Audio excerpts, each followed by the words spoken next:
नमस्कार दोस्तों, मैं दिव्यांश आप सभी का स्वागत करता हूं आपके अपने चैनल दिव्यांश पाठशाला में। उम्मीद करता हूं कि आप सभी लोग साकुशल होंगे। करंट अफेयर्स के आज के सेशन में आप सभी का विशेष स्वागत है। अभी तक हम चर्चा करते थे करंट अफेयर्स को एमसीक्यू बेस पे। एमसीक्यू बेस का मतलब क्या है? चार ऑप्शंस होते थे, उनको अध्ययन करते थे। परंतु अब हम एमसीक्यूज बेस छोड़ के हर एक टॉपिक को डिटेल्ड में पढ़ रहे हैं। अगर आपको हमारी ये डिटेल सीरीज पसंद आ रही है तो सेशन को लाइक करके दोस्तों के साथ शेयर कर दीजिएगा और अपना एक विचार कमेंट जरूर करिएगा। तो चलिए आपके कमेंट के साथ सेशन को स्टार्ट करते हैं, क्योंकि आपका एक एक कमेंट, आपका एक एक शेयर, आपका एक एक लाइक हमें मोटिवेट करता है और आपका सिलेक्शन के प्रति एक नया कदम होता है। तो चलिए सिलेक्शन के प्रति नए कदम को आगे बढ़ाते हुए चर्चा करते हैं कि आज हम लोग क्या देखने वाले हैं। आज हम लोग देखेंगे भारत की पहली घरेलू जीन थेरेपी, जिसको CAR-T सेल थेरेपी के नाम से जानते हैं। ये थेरेपी किस रोग के उपचार के लिए काम देती है, क्या कार्य करती है, इस बात को आप कमेंट करके बताइएगा कि ये किस बीमारी के लिए कार्य करती है। सबसे पहली बात, सेकेंडरी पॉइंट्स में क्या चर्चा करें, हम लोग चर्चा करेंगे GCC के बारे में। ये कैसा सहयोग संगठन है, क्या इसमें भारत शामिल होता है, तथा भारत का कौन सा व्यक्ति इसमें शामिल हुआ था, 2024 में कहाँ पे हुआ, किस तरह से हुआ, और इसकी कौन कौन सी प्रमुख घटनाएं हैं, इन सभी के बारे में हम लोग चर्चा करेंगे। फिर इसके बाद हम लोग देखते हैं इको सेंसिटिव जेन ESG के बारे में। ESG है क्या, इसका निर्धारण किस प्रकार से किया जाता है, यहाँ पे किन चीज़ों की पाबंदी होती है तथा किस तरह से कार्य क्रियान्वित होते हैं। उसके बाद चर्चा करेंगे राष्ट्रीय अंग एवं ऊतक प्रत्यारोपण संगठन के बारे में और प्रधानमंत्री फसल बीमा योजना। ये हमारे 5 स्पेशल पॉइंट्स रहेंगे। इनसे संबंधित कोई भी सिंगल क्वेश्चंस अपडेटेड एग्जाम्स में, आज के बाद की किसी भी एग्जाम्स में आता है तो वो आपका क्वेश्चंस गलत नहीं होगा, इस बात की मैं गारंटी ले सकता हूँ। आपको करना क्या, बस पेन और पेपर लेके बैठ जाइएगा और फिर चर्चा करते हैं सभी टॉपिक्स के बारे में। चलिए पहला टॉपिक देखते हैं, भारत की पहली घरेलू जीन थेरेपी, जिसको CAR-T सेल थेरेपी के नाम से जानते हैं।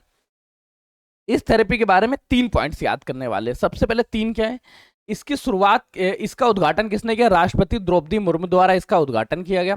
यह है क्या, भारत में निर्मित है, अर्थात मेड इन इंडिया है। सॉरी, ठीक है, ठीक है। यह है कि ये मेड इन इंडिया है।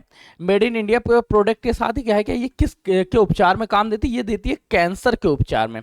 अभी तक क्या थी, कैंसर का उपचार किस तरह से किया जाता है? देखिए पहली बात, कैंसर है क्या उस चीज को समझिए। जस्ट सपोज ये आपका पर्टिकुलर सेल है, ये समय समय पे अलग अलग भागों में डिवाइड होने लगे, ये 2 भागों में डिवाइड हो जाए, फिर ये 2 अलग अलग 4 भागों में डिवाइड हो जाए। इस तरह ही एक अनलिमिटेड या इन्फिनाइट लूप तैयार हो जाता है, जहां पे मानव की सेल खुद से ही अलग अलग रूप में विघटित होती जाती है और वो बहुत बड़ा चैन बन जाती है। इस चैन को रोकने के लिए किया जाता है, जो भी सेल्स हैं इन सेल्स को समाप्त कर दिया जाए। जैसे एक सेल से 2 सेल क्रिएट हुई तो इस एक्स्ट्रा सेल को समाप्त कर दिया जाए तो ये नॉर्मल सेल बन जाएगी। फिर एक 2 सेल से 4 सेल बननी थी, इनमें से 3 सेलों को समाप्त कर दिया जाए तो ये सेल बच जाएगी। यही मेथड किया जाता था, यही ट्रिक यूज की जाती थी इससे पहले भी ट्रीटमेंट में, पर उसका खर्चा आता था 3 से 4 करोड़ का। बजट क्या था इसका? 3 से 4 करोड़ रुपए लगते थे, वो भी कैंसर के इनिशियल स्टेज पे ही इसको कवर किया जा सकता था। जब ये एक अनलिमिटेड लूप स्टार्ट हो जाता था तो उसको नहीं रोका जा सकता था। परंतु भारत की 2 संस्थाएं, 2 प्रमुख संस्थाएं मिलती हैं और उसके द्वारा इस चीज को पूरी तरह रोका जाता है। किस तरह? IIT बॉम्बे द्वारा, IIT बॉम्बे तथा टाटा मेमोरियल ने मिलकर इस संस्था को, मिलकर इस थेरेपी को, टाटा मेमोरियल ने मिलकर इस थेरेपी का निर्माण किया। इस थेरेपी के निर्माण के बाद जो 3 से 4 करोड़ का बजट था, ये 3 से 4 लाख के बजट में आ गया और ये पूरी की पूरी CAR-T सेल थेरेपी मेथड किसके द्वारा? कैंसर के उपचार के लिए, मेड इन इंडिया। उद्घाटन किसने किया? द्रौपदी मुर्मू ने। किसके द्वारा बनाया गया? IIT मेमोरियल व टाटा, IIT बॉम्बे व टाटा मेमोरियल द्वारा इसका निर्माण किया गया। सेल थेरेपी है इसके इलाज के लिए, एक प्रकार की इम्यूनोथेरेपी, जिससे किसी भी व्यक्ति की T कोशिकाओं को, कैंसर कोशिकाओं को चुनिंदा रूप से मारने के लिए प्रयोगशाला में संशोधित किया गया है। संयुक्त राज्य अमेरिका ने नैदानी परीक्षणों में परीक्षण किया जा रहा था, और यद्यपि CAR-T सेल, ये CAR-T सेल है थेरेपी, ल्यूकेमिया और लिम्फोनिया जैसे रक्त कैंसर के लिए भी आशाजनक उपचार प्रतीत हो रहे हैं। मतलब ये कैंसर सिर्फ और सिर्फ बॉडी के कैंसर नहीं, इसके साथ ल्यूकेमिया, ल्यूकेमिया क्या होता है? ब्लड कैंसर, ब्लड कैंसर के भी इलाज में सफल हो जाएगा। मतलब भारत क्या, वो भारत विश्व स्तर पे, जैसे भारत में एक बहुत अच्छा टूरिज्म है जिसको हम लोग मेडिकल टूरिज्म के नाम से जानते हैं। भारत में चिकित्साई सेवाएं विश्व की सभी देशों से बहुत सुगम है और बहुत अच्छी हैं, इसलिए विदेशों से भी लोग भारत में ही इलाज कराने आते हैं। तो उस परिप्रेक्ष्य में भी एक अच्छा है, भारतीयों को एक बेटर ट्रीटमेंट मिल गया, भारत की छवि अंतर्राष्ट्रीय स्तर पर सुधर गई, भारत के रुपयों की मांग बढ़ गई। इस तरह से भारत को सुदृढ़ बनाने के लिए, भारत की अंतर्राष्ट्रीय छवि सुधारने के लिए ये मेथड सबसे उपयुक्त रहा अभी तक के लिए, चलिए अगले सेशन में देखते हैं नेक्स्ट क्वेश्चन क्या था हमारा। नेक्स्ट क्वेश्चन ये इमेज याद रखिएगा किस तरह से ये ल्यूकोमिया तक के ट्रीटमेंट के लिए, ल्यूमोफोमिया तक के ट्रीटमेंट में जरूरी है, किस लिए, कैंसर के उपचार के लिए। और इसका टेस्ट किसने किया, यूएसए ने, United state America, sorry USA United state America ने। खाड़ी सहयोग परिषद जीसीसी ने अपना क्षेत्रीय सुरक्षा विजन लॉन्च किया है। अच्छा, ये क्षेत्रीय सुरक्षा विजन है क्या? क्षेत्रीय सुरक्षा विजन का मतलब है क्षेत्र में सामंजस्यता बढ़ाई जाए। सामंजस्यता के साथ क्या क्या बढ़ाना है, सतत विकास के लक्ष्य को करना है। अच्छा, ये सतत विकास क्या होता है? आपको खुद तो डेवलप होना ही है, साथ में जो प्राकृतिक संसाधन है उनका थोड़ा सा दोहन कम करना है, ताकि वो अपकमिंग आने वाली जनरेशन तक सही सलामत पहुंच सकें। इसे बोलते हैं सतत विकास। सतत विकास को बढ़ाना, क्षेत्र में सामंजस्यता बढ़ाते रहना, साथ में संघर्ष के चिन्हों को समाप्त करना, आपसी में युद्ध ना करना या युद्ध विरोधक नियम के स्थापित करना, और जितने भी आयुध हैं उनका निर्माण कम से कम करना, ये इसके मुख्य लक्ष्य है। जीसीसी के बारे में चर्चा करें तो जीसीसी की स्थापना कब होती है? इसकी स्थापना होती है 4 फरवरी को। सन कौन सा था इसका? सन था सन 1881 ईस्वी में। इसमें सदस्य देश कौन से? इनके सदस्य देशों के नाम याद रखिएगा। इसमें बहरीन, सॉरी मैं पढ़ देता हूँ, ठीक है, बहरीन है, कुवैत है, ठीक है, सदस्य देशों की संख्या याद रखिएगा। बहरीन है, कुवैत है, ओमान है, कतर है, ओमान है, कतर, आप लोग इसको लिख लीजिएगा, ओमान है, कतर है, सऊदी अरब है, सऊदी अरब है, सऊदी अरब अमीरात है, सऊदी अरब, सऊदी, ठीक है, अरब अमीरात है, ये इसके सऊदी अरब अमीरात है, ठीक है। स्थापना कब होती है? 4 फरवरी 1881 में, ठीक है।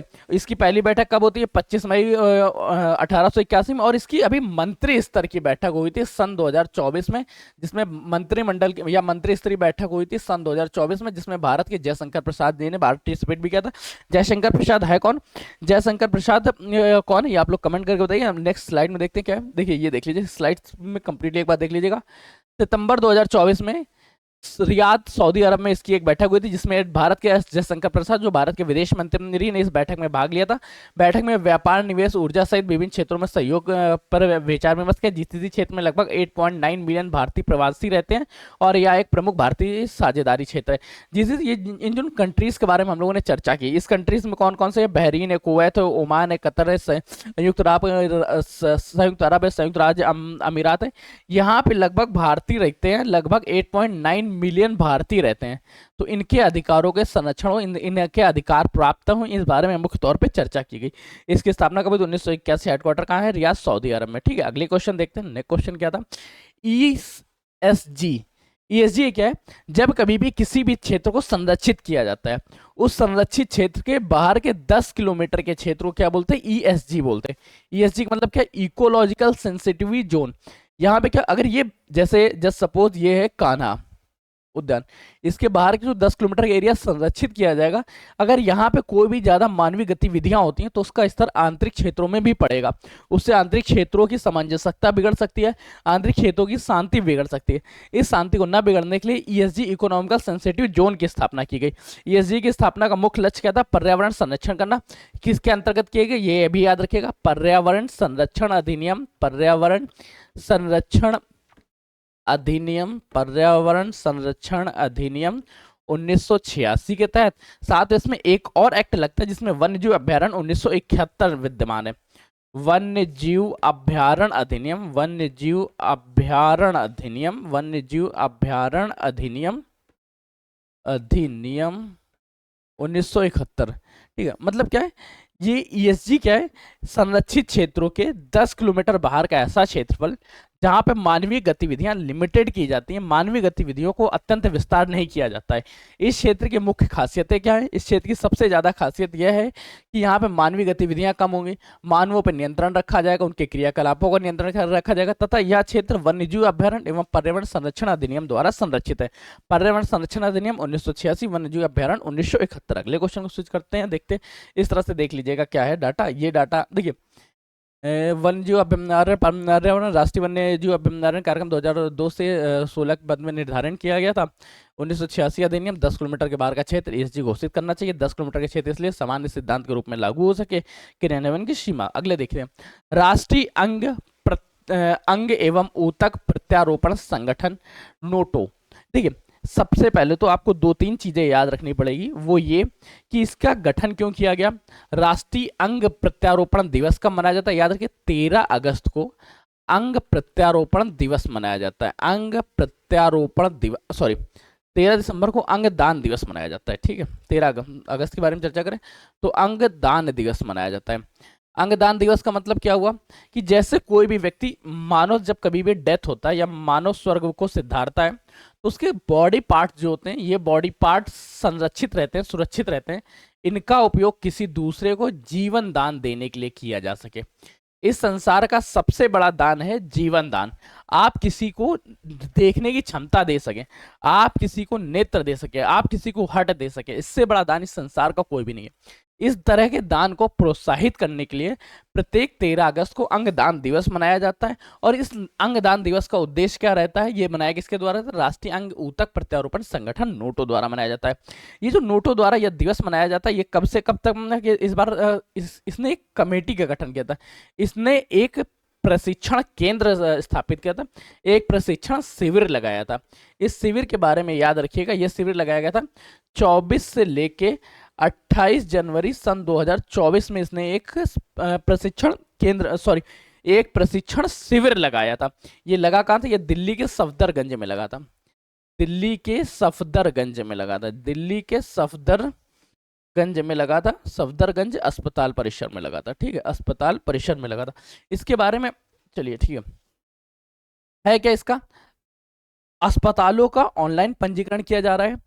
जो किसी भी अंग के लिए, सॉरी, जो जिनकी मेडिकल कंडीशन इतनी खराब है कि उन्हें किसी अंग की जरूरत है, उनका भी प्रशिक्षण किया जा रहा है। और जो व्यक्ति दान देना चाहता है उनका भी प्रशिक्षण किया जा रहा है। एक कंप्लीट चेन बनाई जा रही है जिससे सही अंग सही व्यक्ति पे सही समय पे पहुंच सके, ताकि इसमें होने वाली धांधलियों को भी रोका जा सके और अंगदान को प्रोत्साहित करके लोगों को जीवन दिया जा सके।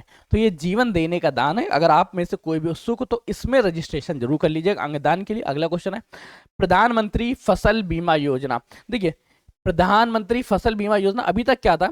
फसल उत्पादन को मानसून का जुआ कहा जाता था। क्या कहा जाता है? मानसून का जुआ।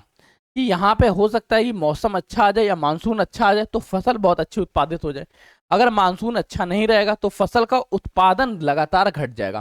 तो इस मानसून के जुए को समाप्त करने के लिए प्रधानमंत्री नरेंद्र दामोदर मोदी जी ने सन 2016 में प्रधानमंत्री फसल बीमा योजना उद्घाटित की।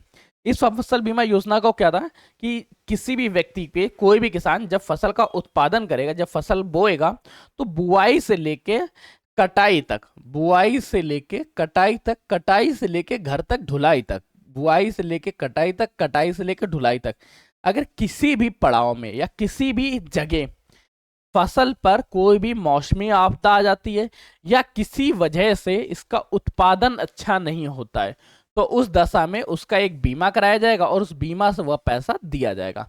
जैसे अभी आप या हम इंसान करते हैं क्या? अपना बीमा कराते हैं, गाड़ी के बीमा कराते हैं, समय लग रहे थे कोई एक्सीडेंट हो जाए तो हमारे बीमा की एक किस्त, जो किस्त हम भर रहे थे, उसके बिहाफ पे हमें उसका रिजर्वेशन मिलता है, उसका हमें पैसा वापस मिलता है। मतलब आपकी गाड़ी की एक्सीडेंट हुआ, आपको थोड़ा ही पैसा लगाना होगा, बाकी पैसा बीमा कंपनी अफोर्ड करती है। उसी तरह से बीमा की ये दरें क्या है? अगर आप खरीफ की कोई फसल बो रहे हैं तो खरीफ की फसल में आपको 2% का प्रीमियम देना पड़ेगा, ईयरली रहेगा। रबी की फसल बो रहे हैं तो रबी की फसल में 1.5% प्रीमियम रहता है। अगर आप वाणिज्यिक या कमर्शियल कोई क्रॉप बो रहे हैं तो उसमें 5% रहता है। इसके बाद आप इसको करा लीजिए, इसके बाद आप सही से खेती करिए। अगर खेती में आपका उत्पादन अच्छा होता है तो उसको बेच के धन इकट्ठा करिए, खरीफ की फसल या बीमा की फसल तो कोई दिक्कत नहीं। परंतु अगर किसी वजह से उत्पादन गिर जाता है तो उस दशा में आप बीमे के लिए अप्लाई कर सकते हैं और आपकी धनराशि वापस कर दी जाएगी। सिर्फ धनराशि नहीं, जो नुकसान आपका हुआ होगा उसको भी प्रतिपूर्ति की जाएगी। और ये प्रतिपूर्ति करने का श्रेय किसको दिया जाता है? श्री नरेंद्र दामोदर मोदी को। प्राकृतिक आपदाओं द्वारा, कीटों द्वारा, ये फसल से बुआई से लेकर कटाई, कटाई से लेकर ढुलाई तक, जब तक सामान आपका घर तक ना पहुंच जाए और घर के बाद वो क्रय केंद्र या विक्रय केंद्र तक ना पहुंच जाए, तब तक ये इसका बीमा आपके लिए एप्लीकेबल होता है। इस दशा में कभी भी बारिश हो जाए, मानसून लग जाए, कीटे लग जाए, फसल अच्छी उत्पादित ना, कोई भी रीजन हो, सब में ये कार्य करेगा। इसलिए प्रधानमंत्री फसल बीमा योजना को याद रखिएगा। आज के 5 टॉपिक्स के बारे में यहां तक की डिटेल रही। इन सभी की पीडीएफ अभी आपको मिल जाएगी हमारे व्हाट्सएप ग्रुप पे, हमारे टेलीग्राम ग्रुप पे। सेशन पसंद आया तो सेशन को लाइक कर दीजिएगा, दोस्तों के साथ शेयर कर दीजिएगा। चैनल पर नया तो चैनल को सब्सक्राइब कर लीजिएगा और सबसे जरूरी चीज, अपने मतों को कमेंट करना मत भूलिएगा। आज के सेशन को यहीं रख रहे हैं, तब तक के लिए कीप स्टडी, कीप स्माइलिंग, पढ़ते रहिए, मुस्कुराते रहिए। पढ़ाई मुस्कुराहट एक साथ अच्छी लगती है, अकेले में दोनों ही अधूरे। धन्यवाद दोस्तों। और हाँ, 2 अक्टूबर है, आज मिलते हैं एक स्पेशल सेशन के साथ, जिसमें हम लोग चर्चा करेंगे कि अब दिव्यांश पाठशाला में आपको क्या क्या नई चीजें अपडेटेड मिलेंगी। तो चलिए, तब तक के लिए कीप स्टडिंग, कीप स्माइलिंग। धन्यवाद दोस्तों।